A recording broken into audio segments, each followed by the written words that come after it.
ಕಾಲನ್ನ ಸಮಷ್ಟಿಯಾಗಿ ಪಾದವನ್ನು ವರ್ಣನೆ ಮಾಡಿದ ಮೇಲೆ ಭಗವಂತನ ಪಾದದ ನಖ ಉಗುರುಗಳ ವರ್ಣನೆ. ಸಲಿಲ ಪ್ರೋತ್ಥ ಸರಾಗಕ ಮಣಿವರ್ಣೋಚ್ಚ ನಖಾದೇ ಕರುಣಾಪೂರ್ಣ ವರಪ್ರದ ಚರಿತಂ ಜ್ಞಾಪಯಮೇತೆ. ಇದೊಂದು ವಿಶಿಷ್ಟವಾದಂತಹ ಸ್ತೋತ್ರ. ಈ ಸ್ತೋತ್ರ ನಾನು ಹೇಳಿದೆ ಬೇರೆ ಬೇರೆ ರೀತಿಯ ಆಯಾಮಗಳು ಇಲ್ಲದೇ ಇದ್ರೆ ಇದು ನೋಡಿ, ಸಲಿಲ ಪ್ರೋತ್ಥ ಸರಾಗಕ ಮಣಿವರ್ಣೋಚ್ಚ ನಖಾದೆ. ಮೇಲಕ್ಕೆ ನೋಡಿದ್ರೆ ಏನೋ ಅರ್ಥ ಇಲ್ಲದ ಶಬ್ದಗಳನ್ನು ತುಂಬಿದಾಗಿದೆ ಇದು ನೋಡಿ. ಸಲಿಲ ಪ್ರೋತ್ಥ ನೀರಿನಿಂದ ಹುಟ್ಟಿದ, ನೀರಿನಿಂದ ಮೇಲಕ್ಕೆ ಮೂಡಿ ಬಂದ.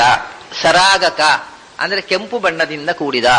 ಮಣಿ ವರ್ಣ ಮಣಿಯ ಬಣ್ಣದಿಂದ. ಉಚ್ಚ ಉನ್ನತವಾದ ಉಗುರು ಉಳ್ಳವ ಅಂತ. ಉಗುರಿನ ತುದಿ ನಖಾದಿ.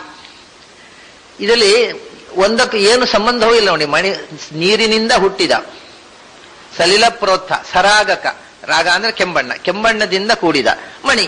ನೀರಿನಲ್ಲಿ ಹುಟ್ಟಿದ ಕೆಂಬಣ್ಣದಿಂದ ಕೂಡಿದ ಮಣಿ ಅಂದರೆ ಏನು ಅಂದ್ರೆ ಸಲಿಲ ಪ್ರೋತ್ಥ ಅಂದ್ರೆ ನೀರಿನಿಂದ ಹುಟ್ಟಿದ್ದು ಅಂದ್ರೆ ಕಮಲ.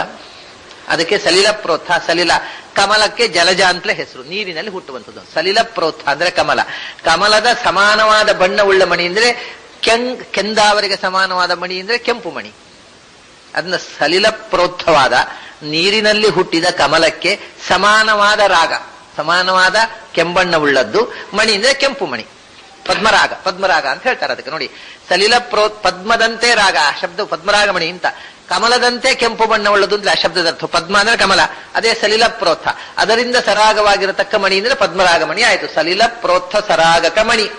ಆ ಮಣಿಯ ಬಣ್ಣ ಅಂದ್ರೆ ಕೆಂಪು. ಅಂಥ ಬಣ್ಣವುಳ್ಳ ಉಚ್ಚ ಉನ್ನತವಾದ ನಖ ಆದಿ, ನಖದ ತುದಿ ಉಗುರು ಉಳ್ಳವ. ಇದು ಪಾದದ ಉಗುರಿನ ವರ್ಣನೆ. ಇದರಲ್ಲಿ ಇಷ್ಟೆಲ್ಲ ಹೇಳುವುದು ಇಷ್ಟು ಬಳಸುದಾರಿ ಯಾಕೆ? ಕಮಲದಿಂದ ಹುಟ್ಟಿದ, ನೀರಿನಲ್ಲಿ ಹುಟ್ಟಿದಂಥ ಕಮಲಕ್ಕೆ ಸಮಾನವಾದ ಬಣ್ಣವುಳ್ಳ ಮಣಿಯಂತೆ ಬಣ್ಣವುಳ್ಳ, ಅದೇ ಪದ್ಮರಾಗ ಮಣಿಯಂತೆ ಬಣ್ಣವುಳ್ಳ ಅಂತ ಹೇಳಿದ್ರು. ನೀರಿನ ಹುಟ್ಟಿದ ಕಮಲದ ಬಣ್ಣ, ಅದಕ್ಕೆ ಸಮಾನವಾದ ಬಣ್ಣವುಳ್ಳ ಮಣಿ, ಮಣಿಗೆ ಸಮಾನವಾದ ಬಣ್ಣವುಳ್ಳ ಉಗುರು ಅಂತ ಹೀಗೆ ಬಳಸುದಾರಿಯಿಂದ ಆಚಾರ್ಯ ಹೇಳ್ತಾರಲ್ಲ, ಇದು ಬಹಳ ಅಪೂರ್ವವಾದಂತಹ ಒಂದು ಪದ್ಯ ಇದು. ಇದರಲ್ಲಿ ಭಗವಂತನ ಅವತಾರಗಳ ಸ್ತೋತ್ರ ಬಂತು ಈಗ. ಕಮಲ ಸಲಿಲ ಪ್ರೋತ್ಥ ಅಂದ್ರೆ ನೀರಿನಿಂದ ಬಂದವ ಅಂತ. ಯಾರು? ಬಹಳ ಸುಲಭ. ಮತ್ಸ್ಯ, ಕೂರ್ಮ, ವರಾಹ ಮೂರೂ ನೀರಿನಲ್ಲಿ ಮೂಡಿ ಬಂದದ್ದು. ಅದನ್ನ ನಾವು ಮೊದಲನೇ ಮೂರು ರೂಪವನ್ನು ತಗೊಳ್ಬಹುದು. ಮೊದಲನೇ ರೂಪ ಅಂತೂ ನೀರಿನಲ್ಲಿ ಬಂದವ, ಸಲಿಲ ಪ್ರೋತ್ಥ. ಹೀಗೆ ಬೇರೆ ಬೇರೆ ಅರ್ಥಗಳಿಗೋಸ್ಕರ ಹೀಗೆ ವಿಶೇಷಣಗಳು ಹಾಕ್ತಾರೆ ಆಚಾರ್ಯ. ಸಲಿಲ ಪ್ರೋತ್ಥ ನೀರಿನಿಂದ ಮೂಡಿ ಬಂದವನೇ. ಸಲಿಲ ಜಾತ ಅಂತ ಹೇಳಲಿಲ್ಲ. ಕಮಲಕ್ಕಾದ್ರೆ ಸಲಿಲ ಜ ಅಂತ ಹೇಳ್ಬೇಕು. ಅದ್ರ ಜಲಜ ನೀರಿನಲ್ಲಿ ಹುಟ್ಟಿದ್ದು, ಇದು ನೀರಿನಲ್ಲಿ ಮೂಡಿ ಬಂದದ್ದು ಹೇಳ್ತಾರೆ. ಯಾಕಂದ್ರೆ ಅದು ಭಗವಂತನಿಗೂ ಕಮಲಕ್ಕೂ ಎರಡಕ್ಕೂ ಅನ್ವಯವಾಗಬೇಕು. ಅದರಿಂದ ಭಗವಂತನನ್ನ ಸಲಿಲ ಜಾತ ಅಂತ ಹೇಳಿದ್ರೆ ಸಲಿಲ ಪ್ರೋತ್ಥ ಅಂತ. ನೀರಿನಲ್ಲೇ ಕಾಣಿಸಿಕೊಂಡವ ಅಷ್ಟೇ, ನೀರಿನಲ್ಲಿ ಹುಟ್ಟಿ ಬಂದವ ಅಲ್ಲ.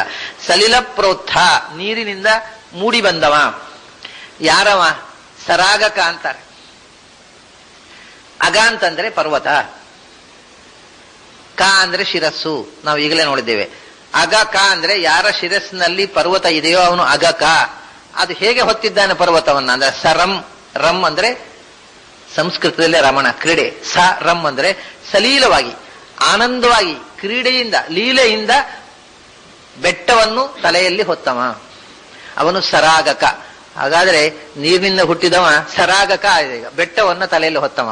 ಅಥವಾ ಅಗಕ ಅಂತ ಅನ್ನೋದನ್ನ ಕಾನು ಪ್ರತ್ಯೇಕವಾಗಿ ಇಟ್ಟುಕೊಂಡ್ರೆ ಬೆಟ್ಟವನ್ನು ಹೊತ್ತುವ ಇಷ್ಟೇ ಮಾಡ್ಲಿಕ್ಕೂ ಬರುತ್ತೆ. ಬೆಟ್ಟವನ್ನು ತಲೆಯಲ್ಲಿ ಹೊತ್ತುವ ಅಂತ ಅರ್ಥ ಮಾಡಿದ್ರು. ಎರಡನೇ ಅವತಾರ ಆಗೋಯ್ತು, ಕೂರ್ಮ ಆಗೋಯ್ತು.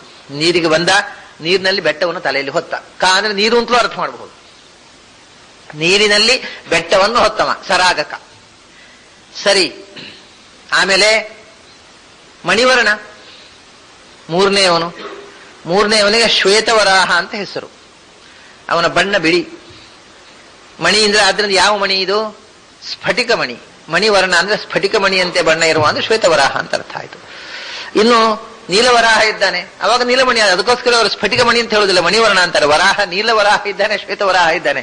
ಇಬ್ಬರಿಗೂ ನೀನು ಮಣಿಯಂತೆ, ನೀಲಮಣಿಯೋ ಸ್ಫಟಿಕ ಮಣಿಯೋ ಯಾವುದನ್ನು ಬೇಕಾದ್ರೆ ಅನುಸಂಧಾನ. ಮಣಿವರ್ಣ ಉಚ್ಚ ನಖ, ಉತ್ಕೃಷ್ಟವಾದ ನಖವುಳ್ಳವನು, ಉಗುರುಗಳುಳ್ಳವ ನರಸಿಂಹ. ಹಿರಣ್ಯಕಶಿಪುವನ್ನು ಭೇದನೆ ಮಾಡಿರತಕ್ಕ ಉಗ್ರವಾದ ಉಗುರುಗಳುಳ್ಳವ. ಆಮೇಲೆ ದ್ವಾದಶ ಆದಿತ್ಯರಿಗೆ ಆದಿ ರಕ್ಷಕನಾಗಿ ಕಾರಣ ಪುರುಷನಾಗಿರತಕ್ಕವ ವಾಮನ, ಅವನು ಆದಿ. ಹೀಗೆ ಪಂಚರೂಪಗಳನ್ನ ಇಲ್ಲಿ ಹೇಳಿದ್ದಾರೆ. ಅಥವಾ ನಖಾದೇಯನ್ನು ಒಂದೇ ಶಬ್ದ ಮಾಡಬಹುದು. ನಖದಿಂದ ಆದಿ ಅಂದರೆ ಅತ್ತಿ, ಭಕ್ಷಣೆ ಮಾಡುವನು. ಉಗುರಿನಿಂದ ಶತ್ರುವನ್ನು ಸಂಹಾರ ಮಾಡಿದವ ನಖಾದಿ. ಉಚ್ಚನಖ ಆದೆ ಅಂತ ಬೇರೆ ಬೇರೆಯೂ ಮಾಡಬಹುದು, ಒಂದೇನೂ ಮಾಡಬಹುದು. ಹೀಗೆ ಸಲಿಲ ಪ್ರೋತ್ಥ, ಸರಾಗಕ, ಮಣಿವರ್ಣ, ಉಚ್ಚನಖ, ಆದೆ ಅಂತ ಸಂಬೋಧನೆ ಮಾಡಿದರೆ ಭಗವಂತನ 10 ಅವತಾರಗಳು 5 ಅವತಾರಗಳು ಇಲ್ಲಿ ಬಂದು ಹೋಯಿತು. ಮತ್ಸ್ಯ, ಕೂರ್ಮ, ವರಾಹ, ನರಸಿಂಹ, ವಾಮನ. ಆಮೇಲೆ ಕಜ, ತೂಣಿ, ನಿಭಪಾವನ. ಇದನ್ನ ಮುಂದೆ ಇದರ ಉತ್ತರಾರ್ಧ ಆಯ್ತಲ್ಲ. ಉತ್ತರಾರ್ಧ ಕರುಣಾಪೂರ್ಣ ವರಪ್ರದ ಚರಿತಂ ಜ್ಞಾಪಯ ಮೇತೆ. ಉಗುರಿನ ವರ್ಣನೆ ಆಯಿತು.